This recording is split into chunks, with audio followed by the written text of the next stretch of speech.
Thank you so much.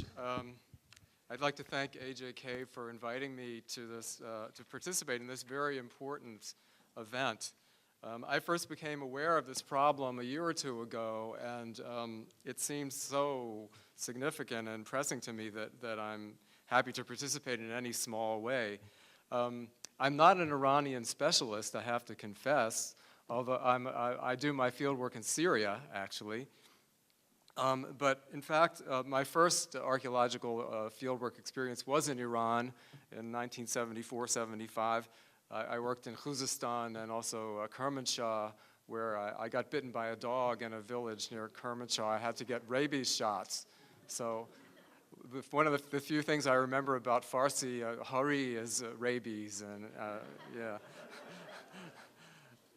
So what I'd like to do in this, I'll try to be brief, this brief talk, is to discuss to some degree the bigger picture, that the ramifications of this legal issue go beyond just the Persepolis fortification archive. They can affect a much larger segment of cultural property and the study of the human past.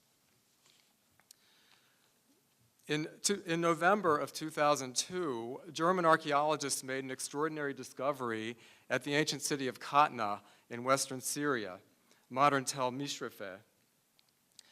Next slide, please. Excavating in the Katna royal palace, which had been burned by the Hittites around 1340 BC, they discovered a 5-meter deep trench cut into bedrock. This is a view of the city of Katna. The ancient city walls are here.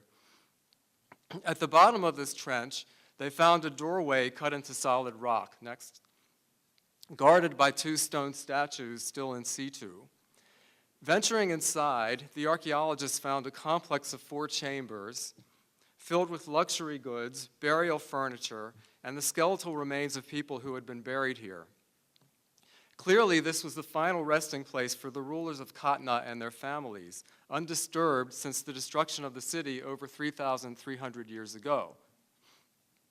The unearthing of the Katna royal tombs is one of the major archaeological discoveries of our time, and it has revealed a remarkable wealth of information about the art, beliefs, religion, and politics of this little-known ancient civilization of late Bronze Age Syria.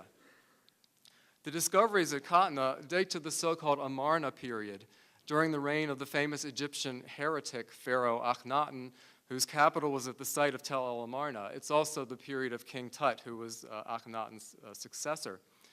During this era, the societies of the Eastern Mediterranean engaged in an unprecedented degree of interchange with one another, both economically and culturally. The evidence of Katna has provided, for the first time, a look at how Western Syria participated in the Amarna phenomenon. Now, 6 years after the Katna discoveries, in 2008, the Metropolitan, way back. No, forward now, there.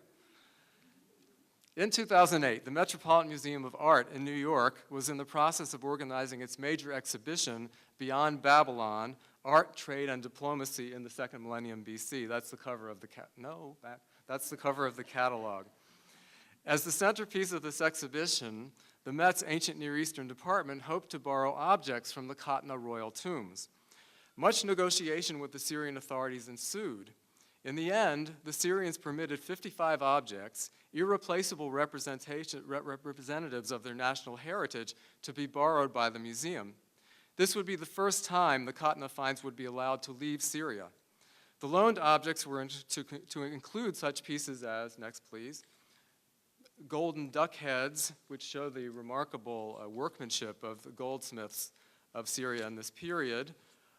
Next, a gold disc with griffin motifs. You see the griffins, these winged, fantastic creatures. And also the international character. These are ankhs, the Egyptian symbol for life, that are scattered around this amazing roundel. So it's a mixture of Syrian, Egyptian, and other kinds of motifs, other kinds of cultural motifs of different origins. Next one. A gold hand, perhaps used for performing ritual libations. Next. A gold plaque with figures that look Egyptian, but they're in fact of Syrian origin, and there's also an Egyptian goddess, Hathor, that's depicted in the middle here, but it's all done by Syrian artists, ostensibly. And, next one, the statues that had stood guard over the tomb entrance. We think that these are representations of dead kings to be provided with offerings to sustain them in the afterlife. But despite all these preparations, these objects never made it to New York. Why not? As we are now aware, American lawyers representing the victims of terrorist activities have hit upon the strategy of suing to attach, that is confiscate, antiquities belonging to countries accused of assisting terrorist operations. Like Iran, Syria is vulnerable to such litigation. So the objects from Katna could have been in danger of confiscation. Ordinarily, the State Department can issue a grant of immunity from seizure in the case of foreign objects on loan from a museum for a museum exhibition.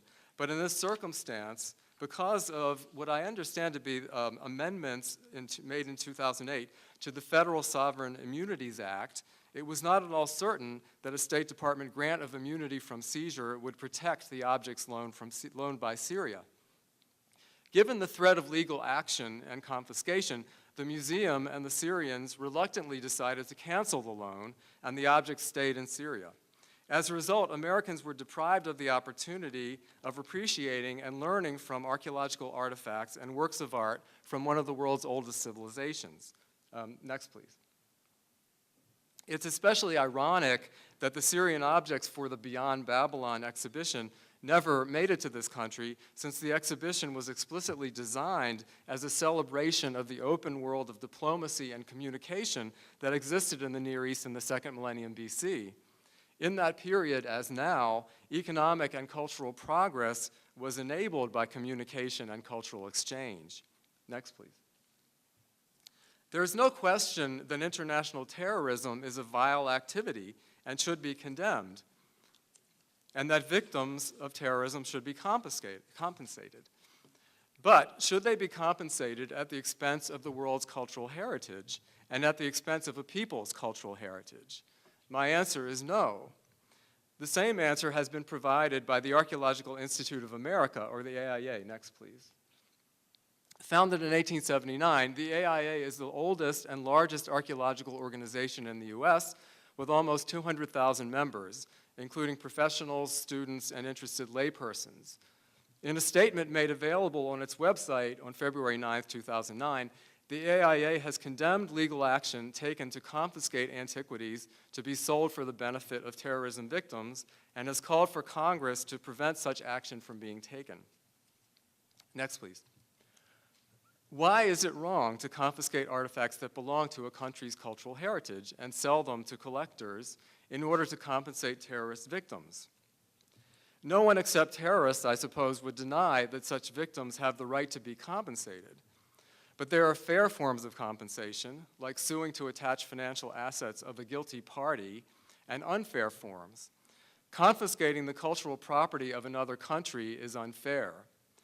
First, confiscation would remove the objects in question from public view and from scholarly study, sequestering them in private collections. Only the fortunate few who could collect such objects would be able to enjoy them and profit from them. The general public would be denied, as would scholars who could increase our understanding of human history if they had access to the objects. Second, confiscation would deprive the citizens of the country involved of an important piece of their cultural heritage, of their own past. Cultural heritage should be the property of all the citizens of a country from every generation, regardless of the actions taken by any particular regime at a certain moment in time. Robbing a country of its archaeological heritage is robbing it of its past. Certainly, we Americans would not want relics of, say, the American Revolution on loan to a European museum, for example, to be confiscated because of reprehensible actions taken by our own government at a particular juncture. And our own government does take reprehensible actions from time to time. Third, such action is a serious threat to cultural exchange. If the United States is in the practice of confiscating artifacts that belong to other nations, then other nations will be unlikely to lend objects to U.S. cultural institutions. Similarly, the U.S. would make itself vulnerable to the confiscation of its own cultural objects on loan in foreign countries. Countries loan parts of their cultural patrimony in the understanding that they will be returned, regardless of the actions of particular governments. The 2007 Memorandum of Understanding between the United States and Peru, for example, states that the government of Peru will consider granting long-term loans of archaeological objects for exhibition or study in the United States, as long as such exchange does not jeopardize the cultural patrimony of Peru. Ostensibly, for these kinds of reasons, I understand that the government of the United States has, in fact, the Justice Department recommended against confiscation and sale of Persepolis materials housed in the Oriental Institute. Clearly, such confiscation and sale of a foreign country's cultural patrimony would set a bad precedent for U.S. interests elsewhere and seriously damage our image throughout the world. Why is cultural exchange important? Because it educates us about the wider world, about people other than ourselves, cultures different from our own, broadening our understanding of the world outside our own borders and about people who lived before us. Through cultural exchange, we recognize a common humanity and common heritage with other people, strengthening understanding and trust between cultures. Learning about our shared pasts and diverse cultures can be a powerful counterbalance to ignorance and hatred, which breed warfare and terrorism. Next, please. Next Saturday, an exhibition entitled Schätze des alten Syrien, Treasures from Ancient Syria, is opening in Stuttgart, Germany. It will feature highlights from the Katna royal tombs. German citizens will be able to benefit from the exhibition of these splendid ancient objects and to learn about ancient Near Eastern civilizations in greater detail. I would hope that in the not-too-distant future, Americans can overcome legal impediments and profit from the same kinds of cultural exchange. Thank you.